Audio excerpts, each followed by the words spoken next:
Olá, meu nome é Alex, sou aluno do curso de pós-graduação de Nanociências e Materiais Avançados pela Universidade Federal do ABC e vou apresentar um trabalho correlacionando as disciplinas que a gente obteve durante o quadrimestre.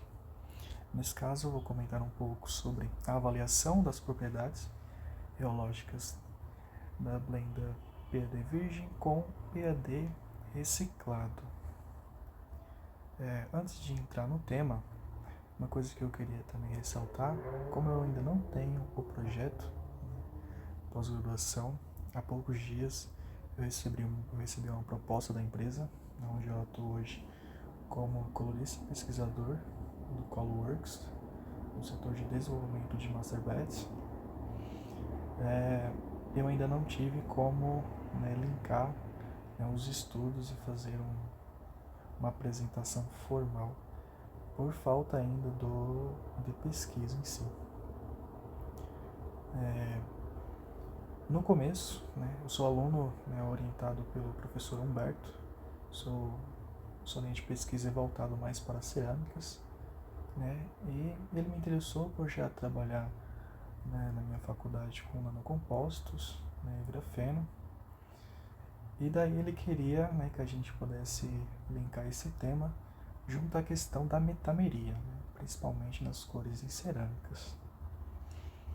Só que há um tema onde eu tentei aprofundar o máximo que eu podia e notei que eu teria bastante dificuldade em relação a não ter bastante literatura relacionado a esse tema de colorimetria, para a gente trabalhar com a metameria.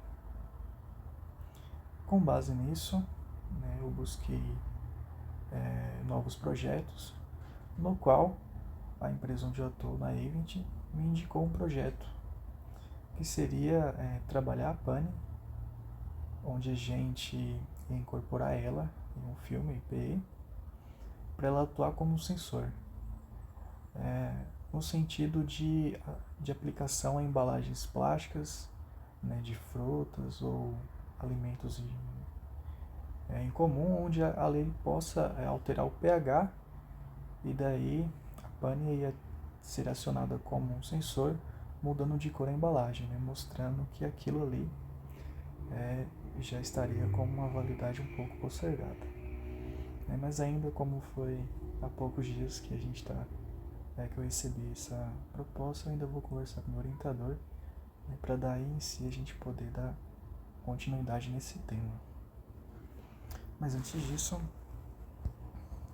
dando um pouco de continuidade ao tema, quando a gente se fala de PCR, de materiais pós-reciclado, a gente teve um estudo recente, principalmente agora em 2020, onde a Associação Brasileira de Indústria de Embalagens Plásticas Flexíveis mostra que atingiu um pico, uma produção acima do que já era esperado e inesperado, principalmente por conta da pandemia. Mesmo diante do coronavírus, o que aconteceu? As empresas teve que se readequar, como todas as demais, para poder suprir essa demanda que a gente teve na parte de embalagens plásticas, na questão de fármacos, na questão alimentícia.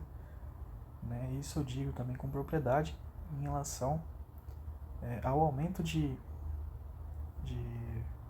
novos produtos que a gente desenvolveu em questão de cor, como atuando como colorista. E isso foi uma coisa surpreendente, tanto que, como a grande maioria sofreu impacto, principalmente de home office, com custos, com corte de gastos, nesse âmbito a gente teve novas contratações. Então a gente teve um mercado onde a gente atingiu nossas metas em 200%. Se a gente já tinha uma meta de atingir 100%, nesse ano de pandemia a gente obteve mais de 200%. Então mostra como o mercado de embalagens ainda continua ativo, mesmo com o coronavírus. Toda por essa questão de sustentabilidade, é muito comum, principalmente na parte de embalagens plásticas, no setor de cosmético, de shampoo, condicionador, algumas embalagens desse tipo, onde é promovido polietileno de alta densidade, o PCR em si, ele é muito empregado. Tanto que fiz alguns estudos também para me entender o quanto que o PCR poderia impactar na questão das propriedades, seja térmico-mecânica, do recipiente em si, que seria moldado na questão do sopro. E além disso, a gente vai mostrar um pouquinho aqui, com alguns dados que a gente obteve, um trabalho à parte desse, eu também fiz uma questão de analisar como é que seria a influência em si do master batch incorporado com o PCR, no caso a resina já reciclada, porque normalmente a gente é empregado na embalagem o master batch incorporado na resina virgem e não numa resina reciclada, tornando em si, quando a gente faz a aplicação do master batch no plástico, que seja em torno de 6% na questão de frasco, não tornando ele 100% reciclado.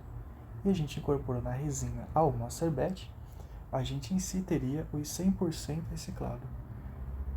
Onde a gente começou a adotar recentemente isso para poder readequar as normas onde a sustentabilidade nos cobra.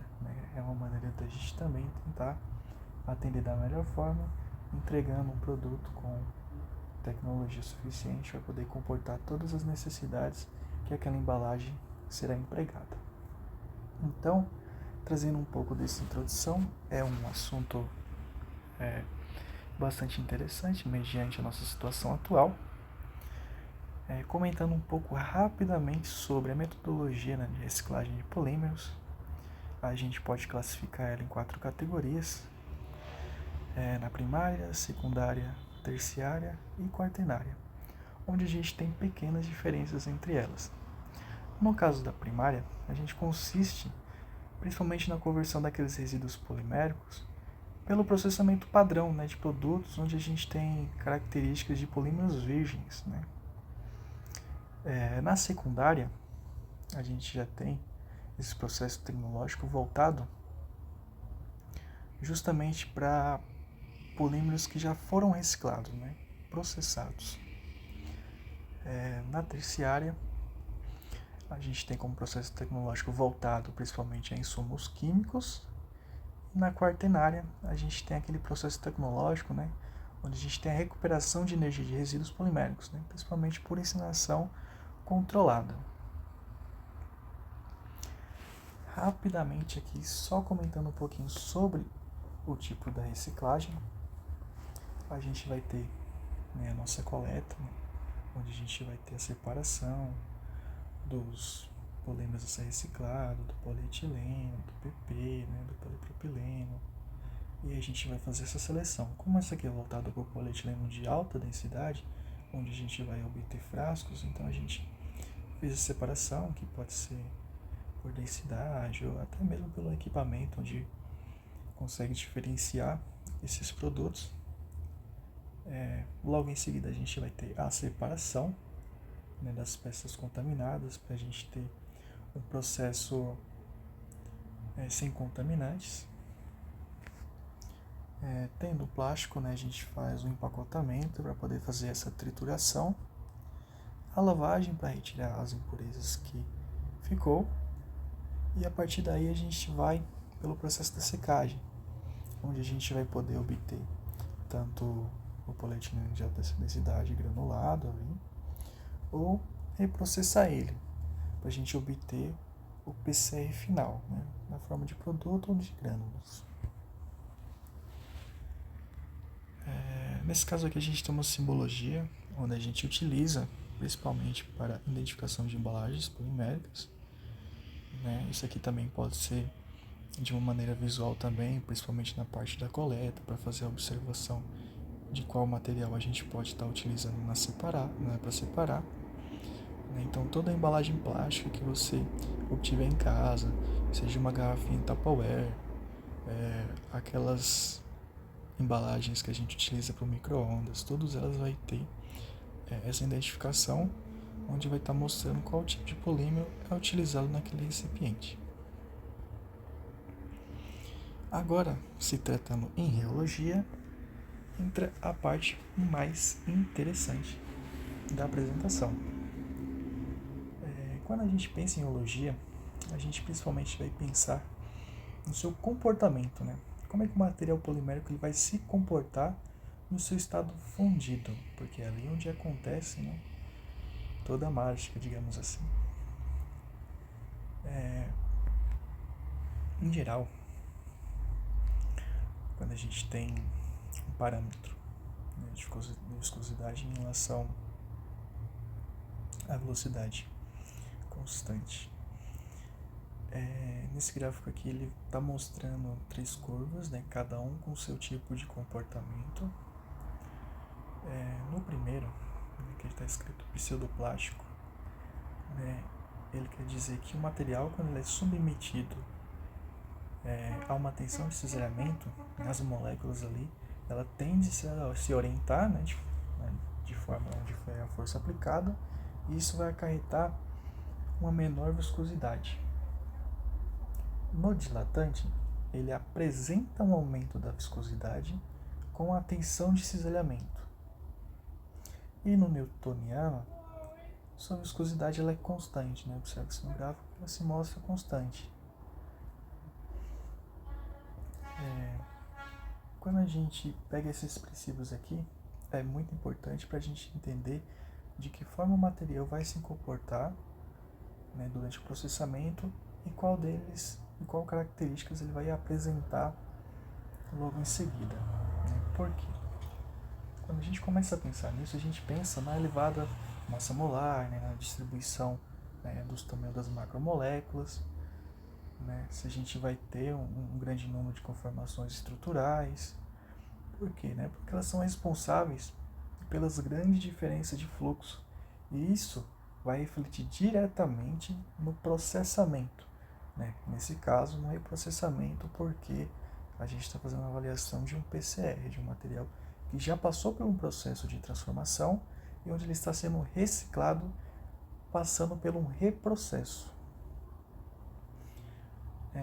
E quando a gente, né, entende esse reprocesso, entende como é que funciona o material, é importante a gente saber que a propriedade, né, desses fluxos, né, de fluidos viscoelásticos, eles são dependentes de temperatura, da taxa de deformação e do seu tempo de observação.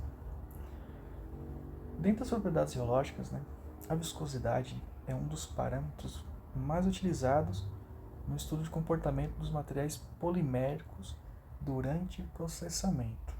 Nesse caso, a gente utiliza o processamento da extrusão. Para a maioria dos processos de transformação, né, sempre ocorre, né, em fluxos cisalhantes. Por isso que é muito importante a gente estudar a reologia. Por quê? Quando a gente fala de um material polimérico e a gente vai fazer suas medidas, né, de módulo, né, módulo G', G2', né, que teoricamente seria o módulo G', é um módulo de armazenamento, né, e o módulo G2' é o módulo de perda, né, em cisalhamento, quando ocorre durante um ciclo. Mas como é que a gente utiliza, né, esse estudo do processamento de polímero? Né? Como é que a gente relaciona isso? Né? A gente, para relacionar, né, o módulo de armazenamento ele é dependente da rigidez das macromoléculas, né, e do seu emaranhamento ali, quando ele está no seu estado fundido. O módulo de perda ele é dependente das ligações que vai controlar as suas mudanças conformacionais, né, das cadeias, né, e o deslocamento, né, de uma cadeia em relação à outra. Essas análises que a gente faz, né, sobre elevadas taxas de cisalhamento, né, realizadas em uma reometria, em um reômetro. A gente tem não é alguns tipos, né, alguns processos, né. Na reometria, né, capilar, ela vai nos permitir né, estudar um comportamento reológico de um polímero fundido em situação similar encontrada durante um processo de extrusão ou injeção, né, permitindo assim a gente definir as condições de processamento ao qual o material ele pode ser submetido. Né? As análises dessas propriedades geológicas, né, sobre baixas taxas de cisalhamento seria na questão da geometria rotacional, né, onde ela vai permitir determinar esse módulo de perda e armazenamento e verificar a existência ou não, né, se vai existir uma miscibilidade em sistemas poliméricos no estado fundido. Né? Isso é muito importante na questão de blenda, como a gente estava utilizando aqui 50% PCR, né, e 50% PAD virgem, assim como a gente demonstrou aqui nesse frasco, onde eu fiz, né, a parte do sopro de nu em laboratório.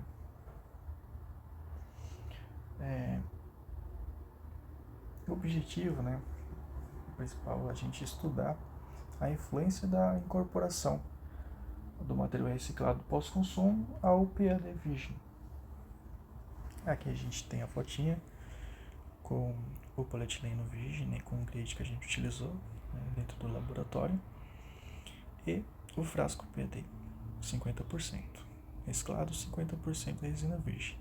Nesse caso ele já está incorporado também com o Master Batch, porque eu aproveitei um projeto Boomerang, que é um lançamento L'Oréal, onde a gente utilizou algumas opções, né, que eu disponibilizei, tanto na parte de 50% PCR, como também no 100% PCR.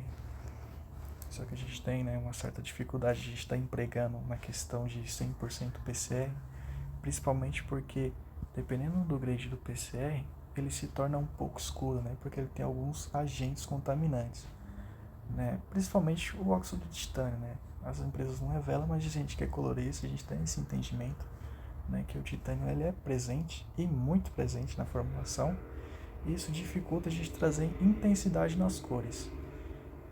Por isso, essa é a nossa maior dificuldade dos coloristas, trazer essas cores, né, realçar, porque ela não vai ter a mesma intensidade que vai ter num polietileno virgem, né, que ele traz toda essa cor vibrante, né, onde a gente pode adicionar perolados, que não vai aparecer no caso do titânio por conta da sua cobertura orgânica.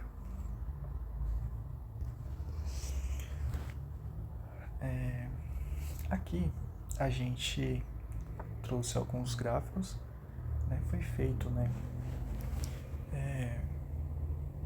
uma leitura de 0%, 25%, 50%, 75%, 100% de PCR, em diferentes temperaturas, porém eu trouxe na temperatura de 190 graus, onde foi realizados os testes no laboratório, porque é o mais próximo da realidade.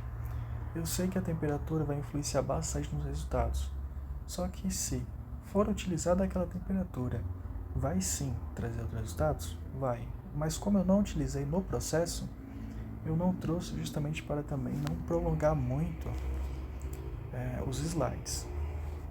Mas de modo simples, só para a gente poder entender um pouquinho o que esse gráfico quer nos dizer, né?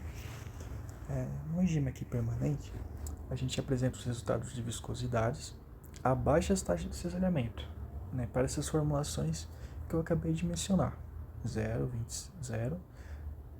25%, 50%, 75% e 100% PCR, né, nas temperaturas, neste caso, de 190 graus. Vamos observar, né, que todas as curvas ela apresenta uma redução na sua viscosidade, né, em função da taxa de cisalhamento, né, dentro, né, dessa faixa que a gente está analisando.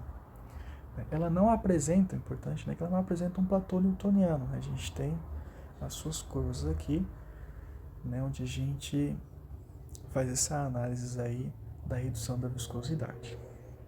E quando a gente fala um platô newtoniano, só para deixar claro, é na questão da viscosidade constante, onde a gente comentou um pouquinho sobre aquele gráfico anterior, né, a gente mostrou, né, a curva de um dilatante, de um pseudoplástico e de um material newtoniano. Por isso que é importante a gente ter aqueles conceitos para a gente ter, né, como visualizar melhor, né, os gráficos, trazendo esse conceito, de modo que a gente tenha um entendimento melhor. Com essa viscosidade, né, em função da estrutura molecular, né, em primeira análise, assim, a gente observando, as amostras ela vai seguir uma lei da aditividade, né? O que eu quero dizer com isso? Né? A gente está indicando, né, que a redução da massa molar do polímero ela ocorre devido, principalmente, ao seu aumento da incorporação do material reciclado. Então, de acordo com como a gente vai incrementando, a gente parte de 0% a 50% até 100% do material reciclado, né, a gente tem essa redução da massa molar.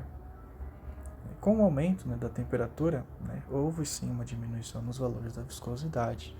E isso é totalmente comum, porque o material ele já passou por um reprocesso, né? Então ele já teve os estiramentos, né, sofrido nas suas deformações, na sua conformação da sua macromolécula. Então isso é normal que a taxa da viscosidade, com o aumento da temperatura, ela cai. Isso eu observei bastante no processo, onde eu fiz o sopro do material plástico, né? E uma coisa também interessante, né, quando a gente teve um probleminha com um dos materiais PCE, desculpa pelo barulho, a gente teve um probleminha na questão de aparecimento de bolhas, os frascos estão estourando.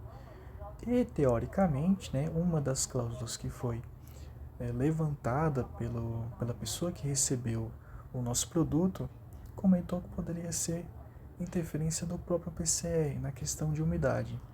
Dentro da nossa análise, lá feito com o pessoal, né, que cuida, né, dessa questão da assistência técnica, né, a gente teve que adicionar um pouco de cera, né, e isso deixou o material muito mais fluido, porém solucionou o problema e ainda diminuiu no ciclo de processo. É uma coisa interessante a gente trazer para a gente também, como conhecimento.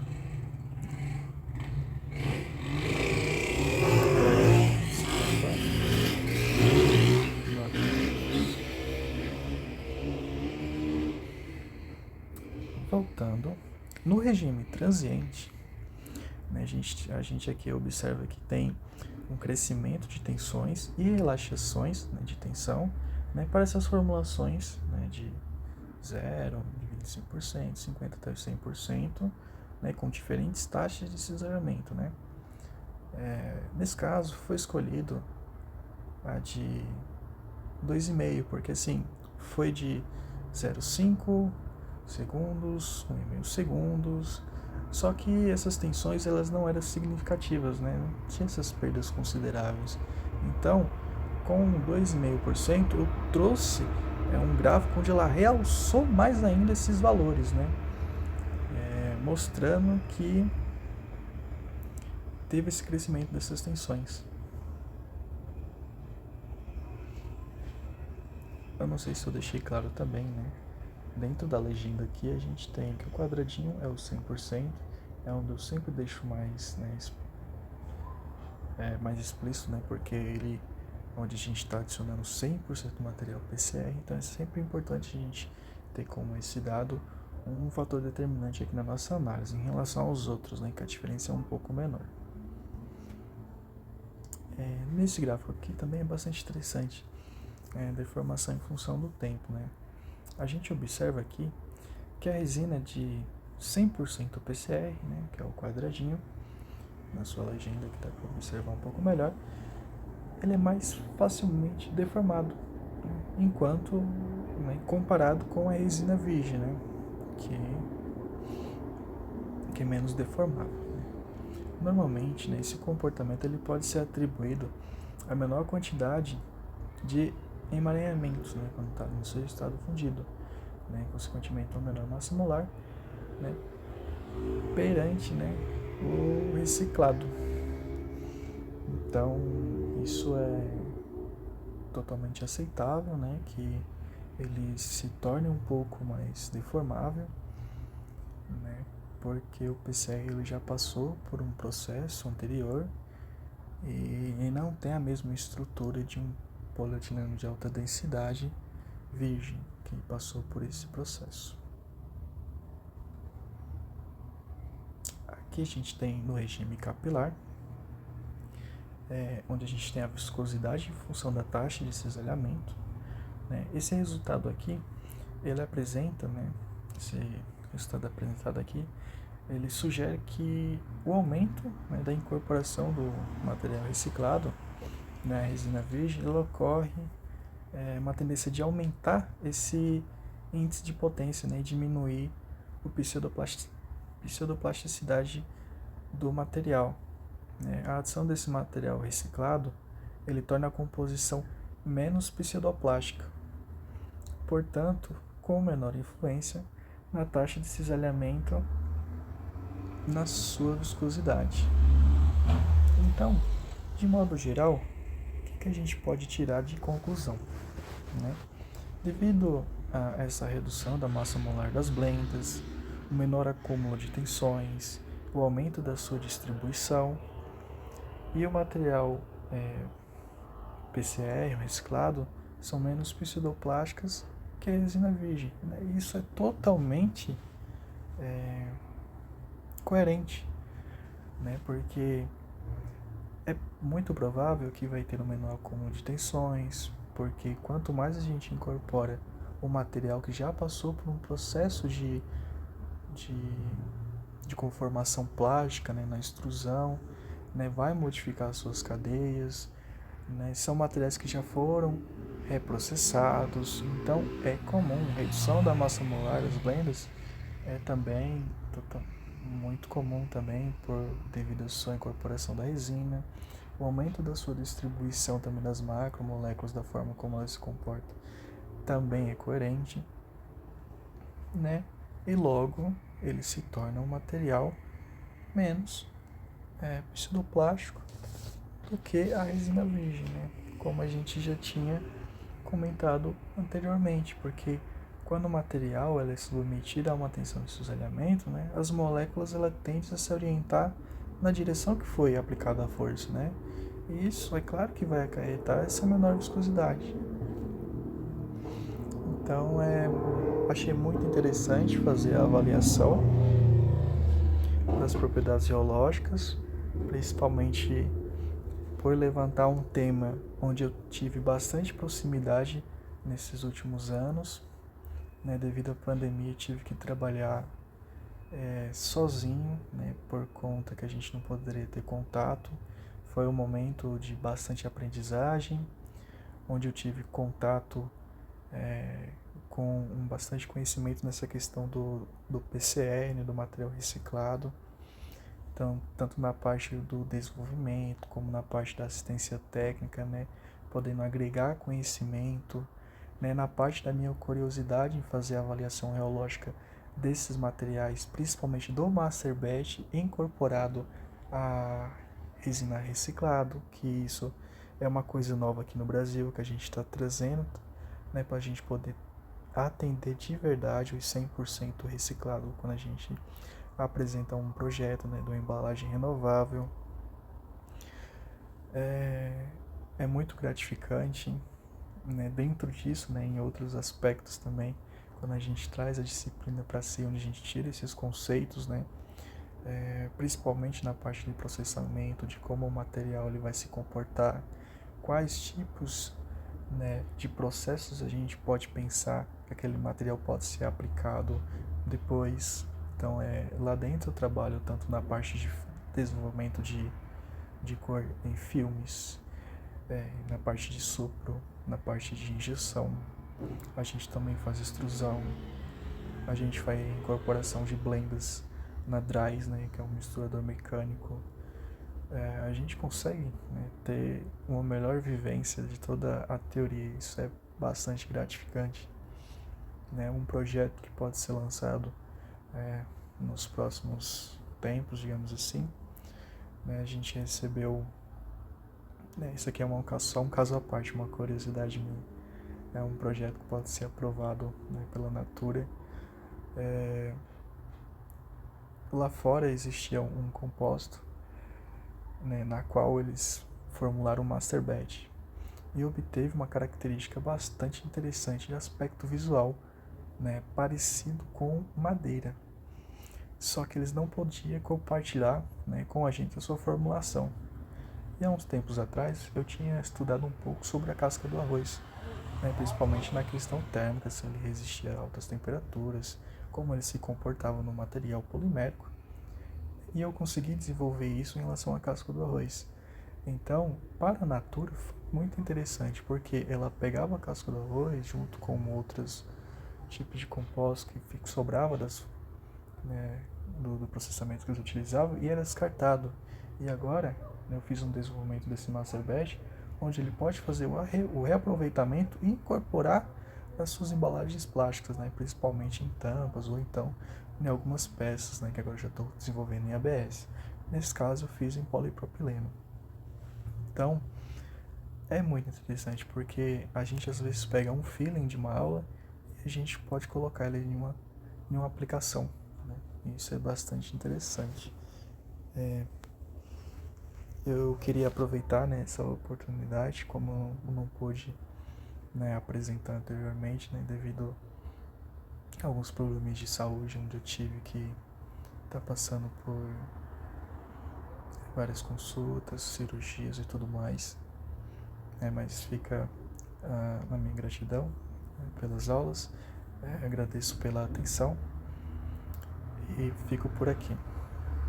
Meu muito obrigado. Aqui eu só deixo no final só as referências que eu utilizei no desenvolvimento do trabalho nessa questão dos slides aqui. Meu muito obrigado e até breve.